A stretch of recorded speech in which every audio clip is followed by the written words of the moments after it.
मंत्री जी क्योंकि झारखंड के सबसे मायूस कद्दावर नेता, मासूम मासूम सॉरी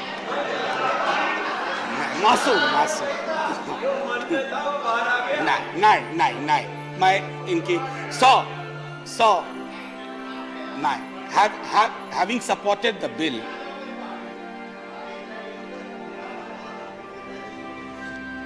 सर इनकी मोहब्बत है लेकिन मैं क्या कहूं, मैं having supported the bill, sir मैं कुछ चीजें जो मेरे कई सहयोगियों ने कही, मैं उस बात को सामने रखता हूं क्योंकि अक्सर प्लेटफॉर्म पार्लियामेंट में इन दिनों बचा नहीं है कि कॉलिंग अटेंशन हो या कोई और शॉर्ट ड्यूरेशन डिस्कशन हो। महोदय अगर आप गौर करें, बीते कुछ वर्षों और कुछ महीनों में कई सारी फेलोशिप खत्म कर दी गई और उन फेलोशिप के खत्म होने का नतीजा क्या होता है सर?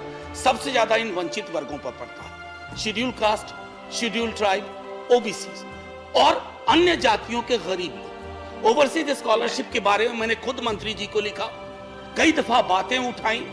छोटा सा तर्क है कि भारत की संस्कृति, भारत की जाति व्यवस्था को समझने के लिए विदेश में क्यों अध्ययन करेंगे?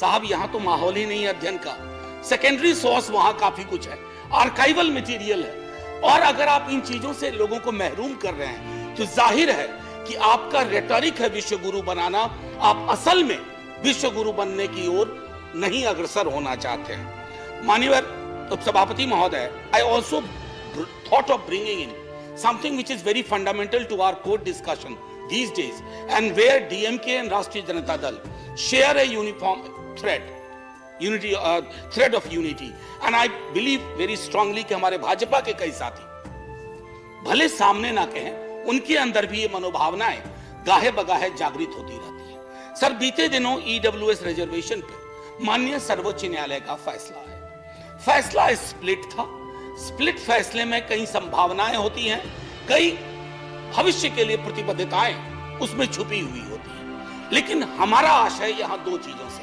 माननीय मंत्री महोदय, आपसे इसलिए अपील कर रहा हूं कि आपके अंदर कम से कम इन वर्गों और समूहों के लिए, बावजूद कि इकोसिस्टम आपके समर्थन में नहीं है, आपके अंदर एक दर्द है, मैं कई वर्षों से जानता हूं। तो मैं सिर्फ इतना कहना चाहूंगा कि अब इंदिरा साहनी जजमेंट या बालाजी जजमेंट रिडंडेंट हो चुका, गैर प्रासंगिक हो चुका, और चूंकि ये गैर प्रासंगिक हो चुका और सीलिंग की बात खत्म हो गई, तो जब मंडल कमीशन वॉल्यूमिनस डेटा के साथ आया था तो 52% ओबीसी की आबादी तय की गई थी।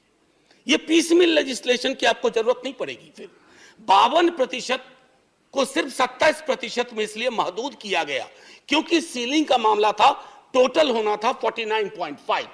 अब जब सीलिंग खत्म हो गई है, ऑनरेबल वाइस चेयरमैन साहब, immediately the government should go for 52% reservation for OBC communities immediately.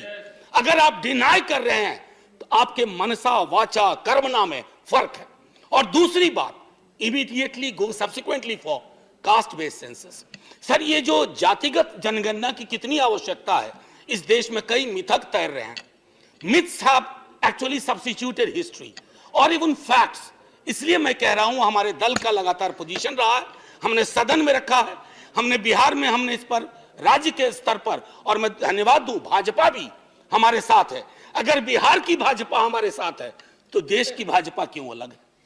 आप देश के स्तर पर जातिगत जनगणना में जाइए ताकि यह पता चले कि यहां बाहर मूंगफली बेचने वाला कौन है, ट्रैफिक लाइट्स पे भारत का झंडा बेचता है दिन में 10-20, वो कौन है बच्चा, किसका बच्चा है, उसकी पृष्ठभूमि क्या है।